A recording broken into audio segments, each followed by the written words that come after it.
Mega హీరోల్లో ఒకప్పుడు Varun Tej super ఫామ్లో కనిపించాడు. కానీ ఇప్పుడు అలాంటి ఫామ్ లేదు. చెప్పుకోదగ్గ విజయాలు లేవు. ఈ దశలో కొత్త చిత్రం మట్కాపైనే మెగా ప్రిన్స్ ఆశలన్నీ పెట్టుకున్నాడు. అయితే మట్కా తర్వాత ఆ మెగా హీరో నటించే చిత్రం చాలా ఇంట్రెస్టింగ్గా ఉంది. టైటిల్ పేరు చెబితే నవ్వొస్తోంది. మెగా ప్రిన్స్ అంటే సీరియస్ రోల్స్ కు కేర్ ఆఫ్ అడ్రస్ అనుకుంటారు. కానీ వరుణ్ తేజ్ వీలు చిక్కినప్పుడల్లా కామెడీ రోల్స్ చేస్తుంటాడు. అలాంటి క్యారెక్టర్ చేసిన ప్రతిసారి హిట్ కొట్టాడు. ఏకంగా ఫన్ అండ్ ఫ్రస్ట్రేషన్ సిరీస్ లో హీరోగా మారాడు.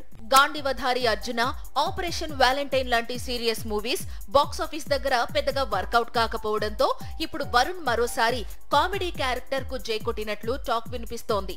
కొరియన్ కనకరాజు టైటిల్ తో తెరకెక్కే కథలో హీరోగా మారాలనుకుంటున్నాడట.